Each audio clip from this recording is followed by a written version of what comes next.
This channel does not promote any violent, harmful, or illegal activities. All content provided by this channel is meant for an educational purpose only.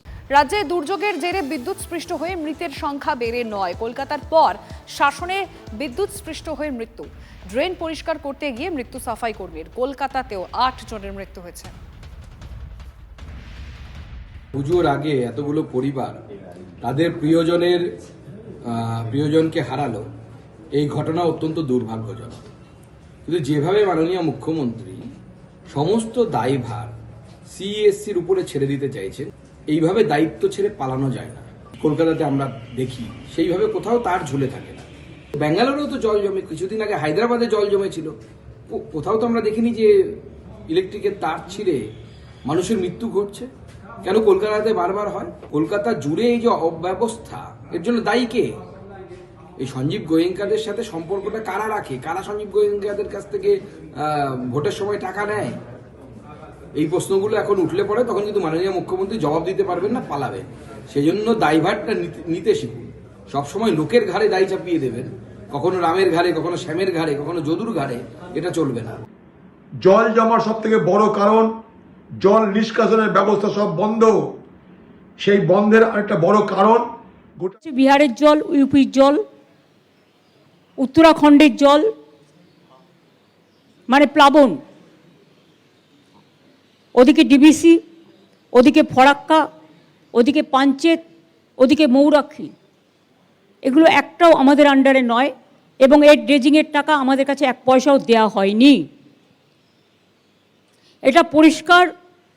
যারা এসব লিখছেন টুইটারে বা হ্যান্ডেলে মিথ্যে কথা বলে, তাদের উদ্দেশ্যে বলবো, মিথ্যে নিয়ে, দুর্যোগ নিয়ে খেলা করবেন না। যারা দুর্যোগকে নিয়ে রাজনীতি করেন তাদের আমি ধিক্কার জানাই, মানুষের পাশে না দাঁড়িয়ে। এইটুকু মিনিমাম সৌজন্য তাদের কাছ থেকে আমরা প্রত্যাশা করি।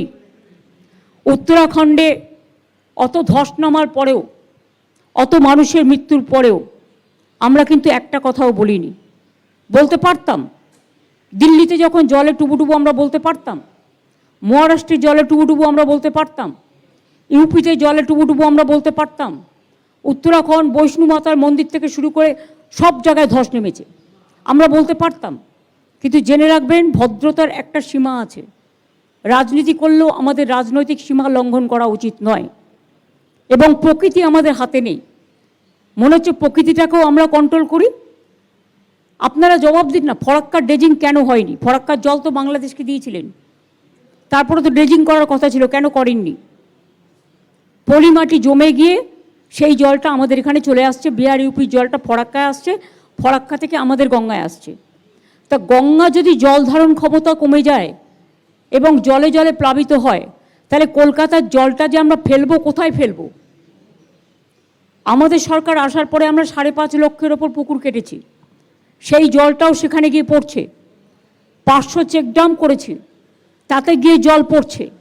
বাংলার জল বাংলার সামলানোর ক্ষমতা আছে, বাংলার বর্ষা, বাংলার বন্যা যাতে না হয়, কিন্তু বাইরের দায়িত্বও আমাদের কাঁধে আসছে।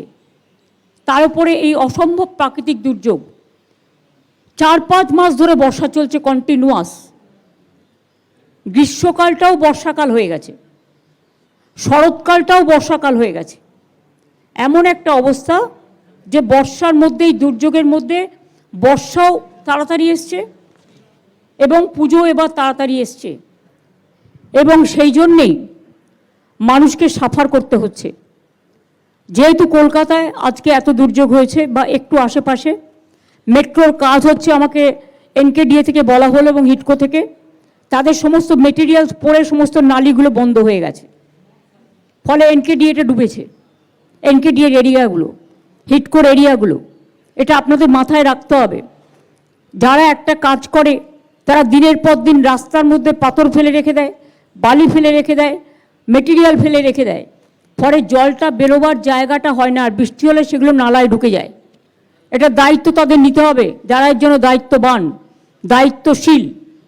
আপনারা নিজেদের লোকেদের বলুন একটু দায়িত্বশীলতার পরিচয় দিতে। আমি এটা বলতাম না যদি আপনারা নিজেরা রাজনীতি না করতেন।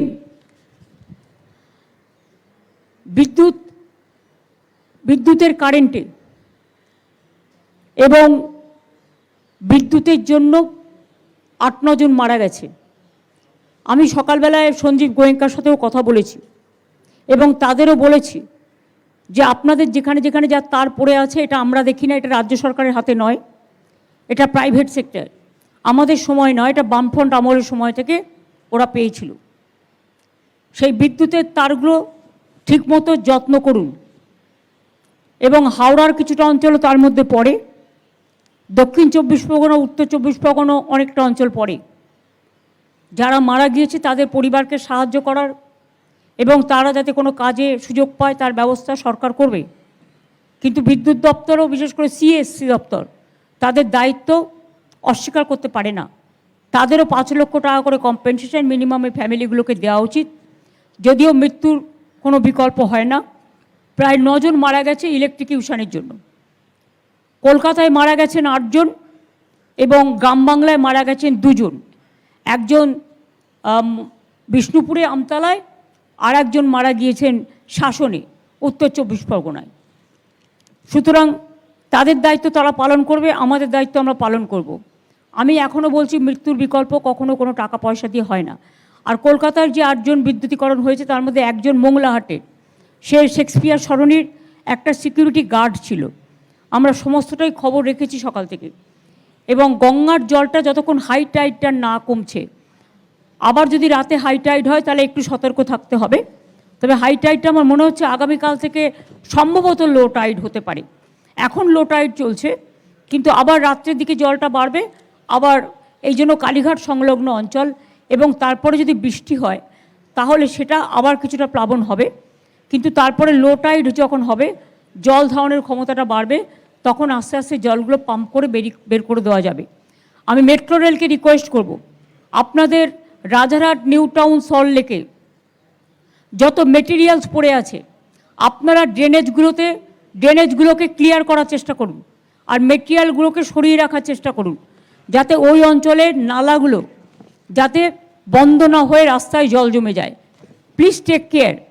ফরাক্কা ব্যারেজকে অনুরোধ করব যে আপনারা চেষ্টা করুন ড্রেজিং করবার, যাতে জলটা বিহারেও, বন্যা হলে জল বেশি আসলে বিহারেও বন্যা হয়, বাংলাতেও হয়। ফরাক্কার জন্য বিহারও যেমন সাফার করে, বাংলাও সাফার করে। এবার উত্তরপ্রদেশ থেকে শুরু করে, দেরাদুন থেকে শুরু করে, উত্তরাখণ্ড থেকে শুরু করে, বৈষ্ণুমাতার ওখান থেকে শুরু করে চারিদিক দিয়ে জল এসে পুরো বাংলাটা নৌকার মধ্যে এসে ঢুকেছে। সেই জন্যই প্রবলেমটা হয়েছে। কাজেই আমরা দুঃখিত এবং মর্মাহত যে এই দুর্যোগটা পুজোর সময় হচ্ছে বলে। আর এই সময়টা জেনারেলি পুজো হয় না, খুব কম সেপ্টেম্বর মাসে পুজো পড়ে। কিন্তু এটাতে চন্দ্র, সূর্য, গ্রহ, তারা, নক্ষত্র দিয়ে যারা পাজি তৈরি করেন তারা দিনক্ষণ তৈরি করেন, আমরা করি না। আর সব কিছু হাতে থাকলেও মনে রাখবেন প্রকৃতি কখনো হাতে থাকে না, দুর্যোগও হাতে থাকে না। প্রকৃতির একটা গ্লোবাল ক্যালামিটিস চলছে, শুধু আজকে ইন্ডিয়াতে নয়, সারা পৃথিবীতেও চলছে।